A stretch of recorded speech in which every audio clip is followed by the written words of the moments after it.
Bonjour à tous, j'espère que vous allez bien. Aujourd'hui on se retrouve pour une vidéo sur les destructeurs. Alors on avait vu les vidéos précédentes à quel point les constructeurs pouvaient nous aider pour éviter les erreurs, rendre le programme cohérent, contrôler l'initialisation de nos variables. Eh bien les destructeurs, c'est un peu pareil, c'est un peu le méchant pendant du constructeur, c'est-à-dire que cette fois-ci on va s'en servir pour détruire correctement les objets.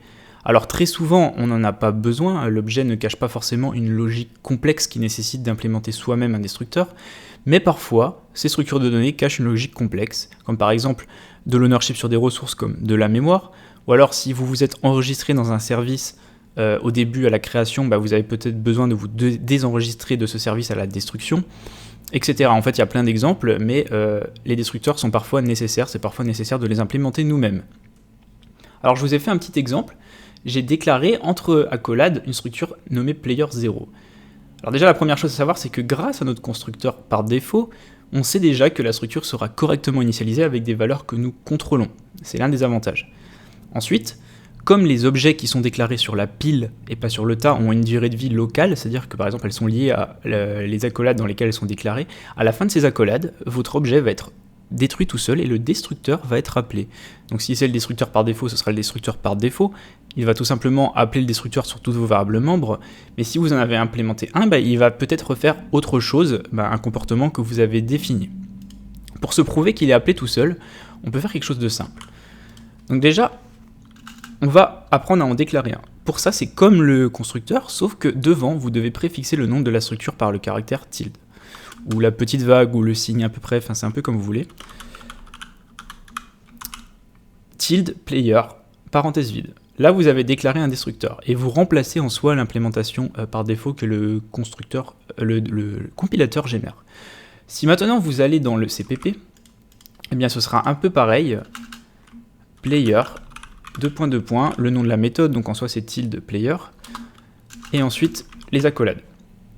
Donc là, vous avez implémenté votre destructeur. Donc vos variables membres, pas de souci, vont quand même être détruites toutes seules. Par contre, là, vous pouvez ajouter un comportement. Et ce qu'on peut faire dans un premier temps pour se prouver que le destructeur est appelé tout seul, automatiquement par le compilateur, on peut mettre un message, donc par exemple un stdcout de destructor, et lancer ce programme. Donc on s'attend à voir le mot clé, le mot destructeur dans la console, vu que là on sait que l'objet va être détruit, et que par ailleurs, player 1, player 2, player 3 vont être détruits à la fin de la fonction main, vu qu'ils sont sur le scope de la fonction. On lance notre programme.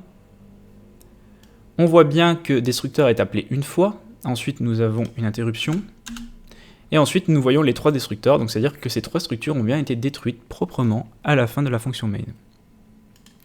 Sauf que ça, malheureusement, ce n'est pas toujours suffisant, et on va très vite voir pourquoi. Donc maintenant, imaginons qu'à l'intérieur de nos structures, nous stockons une variable supplémentaire, qui est un pointeur sur un ou plusieurs entiers. Donc on va l'appeler data, c'est juste un exemple, c'est pas un exemple concret. Et maintenant, à l'intérieur du constructeur par défaut, par exemple, nous allons allouer dynamiquement de la mémoire. Donc, pour faire cela, si vous vous souvenez, on peut utiliser l'opérateur new, et ensuite on peut allouer arbitrairement de la mémoire. Donc là, pour le moment, je vais juste allouer un seul entier, donc c'est pas grand chose, ce sera 4 octets, new int, et on va pas forcément lui mettre de valeur, on s'en fiche un peu à vrai dire. Et là, ce qui se passe, c'est que en fait, votre variable data, quand le destructeur va être appelé, elle va pas être, la mémoire allouée va pas être libérée, c'est-à-dire que vous allez en quelque sorte leaker, vous allez faire des fuites de mémoire.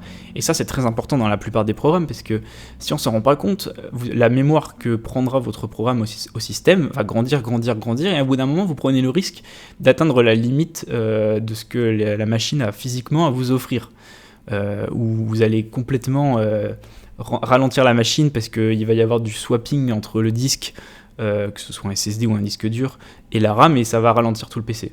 Donc on veut éviter ça, et d'ailleurs là on vous dit la variable data elle n'est pas initialisée, donc c'est aussi important de faire attention à ce que l'IDE vous dit, parce que l'IDE c'est aussi un peu votre ami.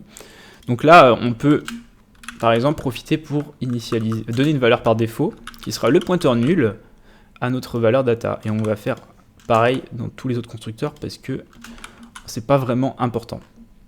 Donc, dans le constructeur par défaut, nous faisons du leak de mémoire. Et en fait, on va voir, à travers un exemple un peu drôle, hein, c'est que nous allons faire une boucle infinie volontairement, ou while true, comme vous voulez, dans laquelle nous allons construire et détruire des objets à la volée, mais vraiment très rapidement.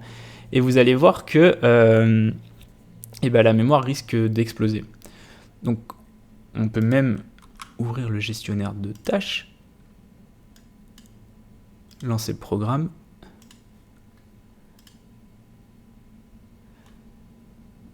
et regarder la mémoire monter. Donc là, vous voyez, hein, mon programme est sûrement dans les processus enfants de Visual Studio.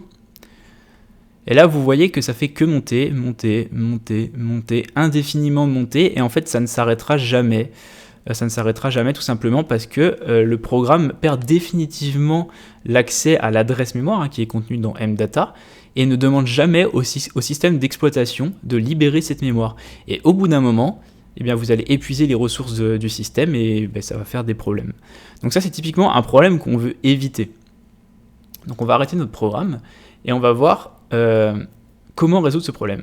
Eh bien, je pense que vous devinez déjà, c'est d'aller dans notre destructeur et plutôt que de ne rien faire, on peut vérifier si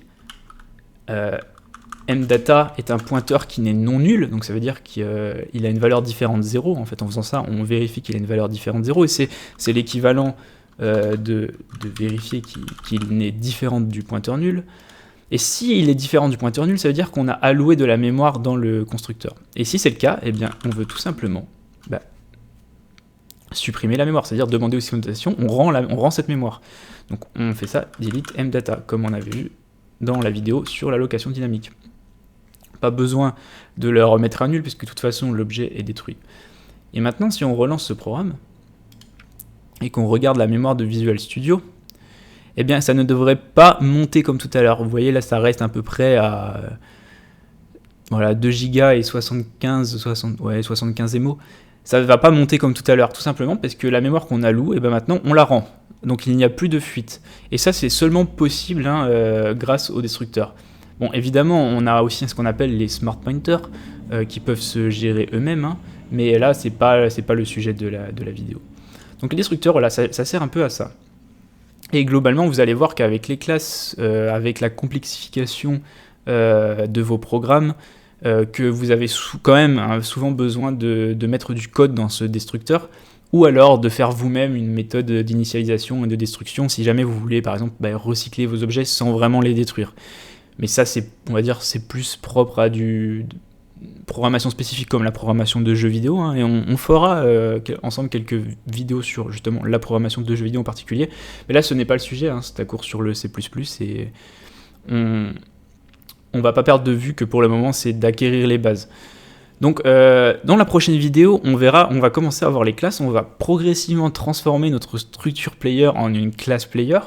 On va voir pourquoi c'est utile, hein. Là, juste en regardant d'un coup d'œil, on voit qu'il y a certains problèmes, hein. C'est-à-dire que même en ayant créé des méthodes, en ayant créé des variables membres, on peut quand même accéder aux variables membres de façon très simple.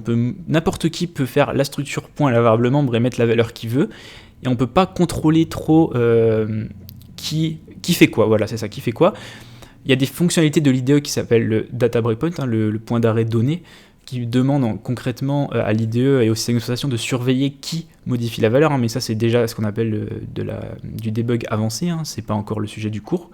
Et globalement, créer des méthodes encapsuler ces objets, c'est aussi un peu garantir que vous ne faites pas n'importe quoi dans votre programme. C'est pas toujours ce qu'on veut, hein. Il y a clairement des cas où par exemple on veut créer une structure avec des variables publiques, ça arrive, hein, mais dans certains cas on veut aussi pouvoir contrôler l'accès à ces données. Et c'est ce qu'on verra progressivement à travers les classes et d'autres fonctionnalités avancées.